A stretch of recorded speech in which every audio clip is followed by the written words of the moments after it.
Hi, I'm back, and today I want to talk about relationships. All right? And I'm not going to talk about the good, healthy relationships that are going well. I am talking about the relationships where we are struggling, where we are suffering, where there is a problem with love. Okay? And what I've seen through my work, there are certain beliefs that keep coming up. And these beliefs are at the core level. They were developed, they were adopted probably from your childhood, either because this is the relationship that you had with one of your parents or your primary caregiver, or this is the dynamic that you saw between the primary caregivers. So maybe your mom and your dad and how they work together. Okay? Now, what beliefs do we have? I put them in two different categories. Either love is available to me, but I don't want it, or love is not available to me and I really want it. Okay? Now, if both of them usually tend to have the same underlying beliefs about you. So you're not enough. You believe that you're not enough. Love is available to me, but I'm not enough. I don't have the capacity to love. Love is available to me, but I'm not enough. I don't have anything to give in return because love is conditional. Okay, another belief. Love is available to me, but I cannot meet those expectations because I'm not enough. I can't meet their expectations. I'm going to let them down. So I don't want it. I don't want to let them down. Right? I don't want to feel like there's something wrong with me. I don't want to feel like I am not enough. So I don't want love. In fact, I don't even believe in love. It's something for the movies. Or love is available to me. And I know it is because it keeps coming at me and it's so demanding and it's suffocating. It is suffocating. When someone loves you, they are just bombarding you with emotions, with expectations. They want to take your time. They want to take your energy. They want to change who you are. Okay? Love is suffocating. I will lose myself. I will be smothered. Feelings are going to be overwhelming. And I will have to trade in my authenticity. I can't be me exactly as I am and maintain that love. Then I'm going to have to choose between that connecting, and my authenticity. And if I am in love and I am attached to someone, then I will eventually have to chip away at who I am. And I don't want that. So I don't want love. In fact, I don't even believe in it.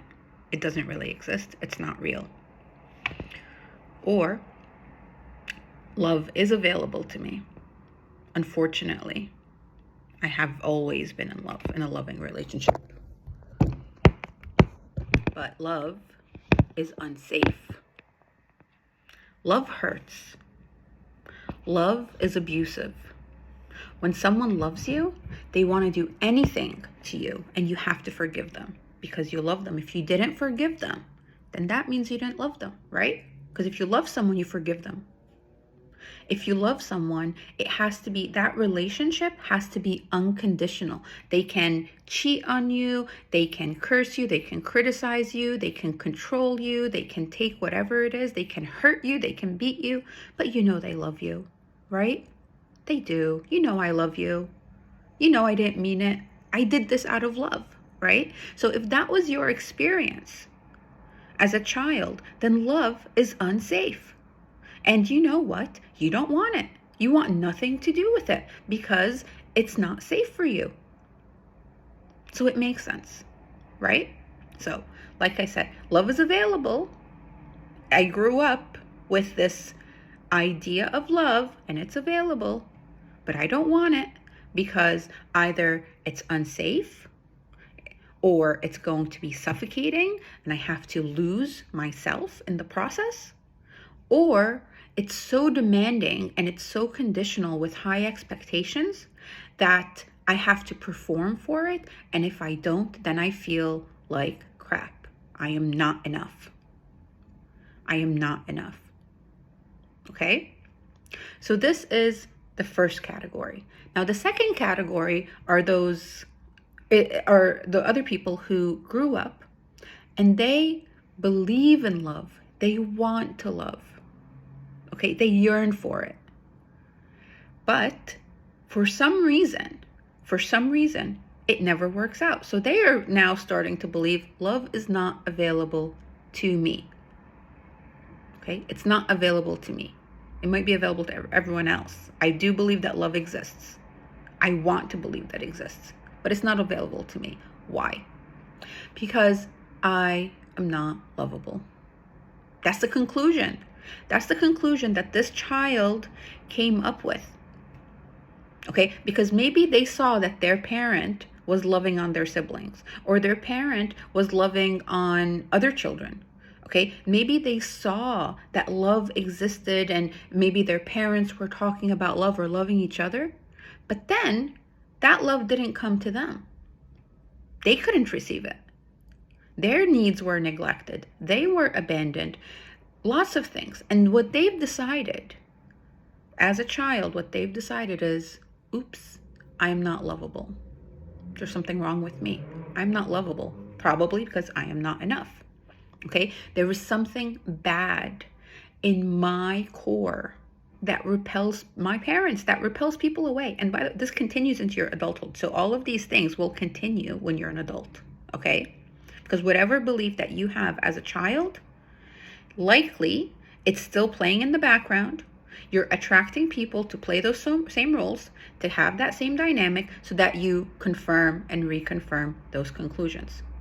All right? So I am not lovable. There's something wrong with me. There's something in me that repels people. Okay? There's something that I do in my nature that others cannot handle because I am too much. I'm too loud. I'm too emotional. I am too needy. I give too much. Oh my goodness. I love too much. I love too much and they can't handle it. I'm suffocating to others. Okay? That's what I am. Every single time I wanted to go and have a conversation with my mom, and she would say, not now, not now. You talk too much. Why do you keep saying mom, mom, mom, mom, mom? What's the message I'm getting? That there's something wrong with me. Why? Because I idolize my mom. Because they're not the ones who are in the wrong. It's going to have to be me. I idolize them. Why do I idolize them? Because I need them. Because if I don't idolize my parents at that young age and I can't meet my own needs, then I'm dead. If I can meet my own needs, then at least I have the opportunity to bring my parents off of the pedestal. And then I can say, I don't want them. They're the ones in the wrong. There's nothing wrong with me and no one's good enough for me, which is actually the next bit that's coming up. Okay? But if I am idolizing my parents, it's because I depend on them. I don't want to see them as the bad guy because I still need them and my survival cannot be without relying on them. And therefore, I am willing to believe that there's something wrong with me and there's nothing wrong with them. Okay? To maintain that dependence. So is this what you're doing? Again, I'm not lovable. Love is available, but it's not available to me because I'm not lovable, because I am too much, because there's something wrong with me, something inherently wrong with me. I keep looking at my notes, all right? Or I'm just different.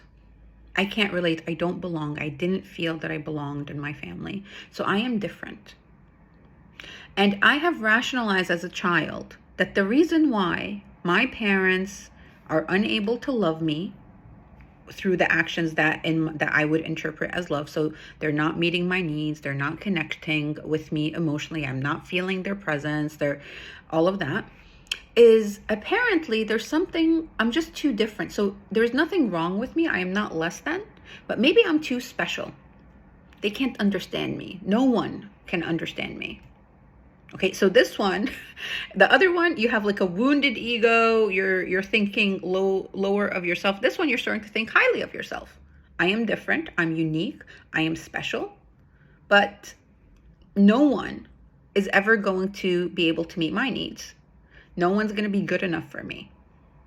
No one is good enough for me. I raise my standards high, and no one can meet them.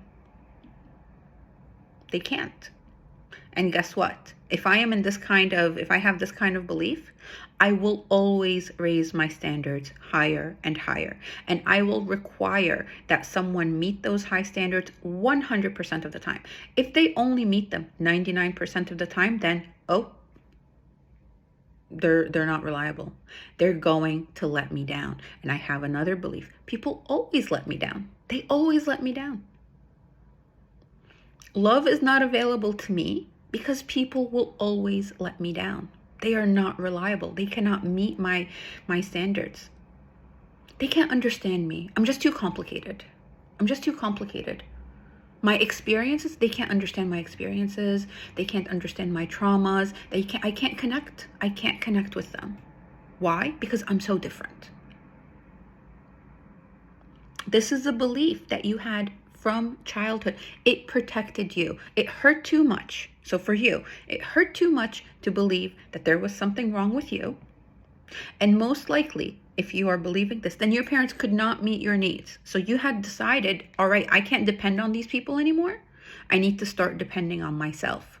And to do that, I rationalized, I have to depend on myself because they're not good enough. They're not able to. They're not smart enough. They're not intelligent enough. They're not resourceful enough. I can't depend on them. There's something wrong with them. And there's something wrong with anyone that I am going to be in a loving relationship with. Everyone who loves me can't handle me. They can't understand me. I'm too special. My standards are too high. All of that. Now, both of these categories, all of these beliefs, you can be avoidant and have these beliefs. You can be anxious attachment and have these beliefs. You can be disorganized and have these beliefs. All right? You can have a mix of them. But they usually come from this age, when you were young, from your childhood, And this is a belief that you had with your parents. It affected how you developed your personality, how you've survived all of these years. And now that you're entering, you want to be in a long-term relationship or any kind of relationship, if you do, because sometimes if you have such a belief, you don't even want it. You're like, number one, some people, they're like, all right, I'm ready to be in a relationship, but I will never love anyone. I don't believe in love. So I'll settle for a relationship, but not love. Love does not exist. And then you have others who want love. They do. They desperately do. But they always find themselves in relationships that are completely unfulfilling with people who are emotionally unavailable, who are not ready for love. Okay? And then you have a third group who are like, I'm keeping relationships superficial. I don't believe in love. I don't think, but like, I'll have some fun. I'll just date around.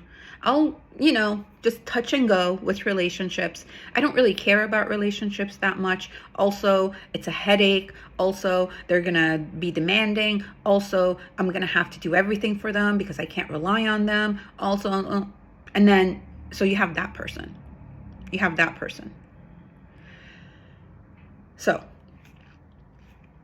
if you are finding yourselves in relationships that are unfulfilling, if you find yourself, you're always being disappointed, you're always let down, you're always being suffocated, someone is always crossing your boundaries and not respecting your boundaries, someone's always demanding that you love them in a certain way and you express your love in a certain way, and you just want to get out of there.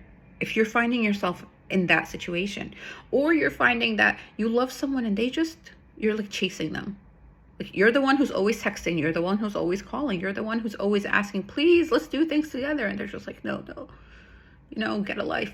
If that's happening with you, then I don't want you to focus on the other person in the relationship. I want you to go back and just think about your own development and your relationship with your parents and your parents' relationships with each other. All right? Now, there's another thing as well that I want to talk about, which is your home environment. Because sometimes you can be in a relationship, and this could be a completely different video, but if your home environment growing up the stable marriage or whatever kind of relationship that your parents had. It was unpleasant. It was too serious. It wasn't fun.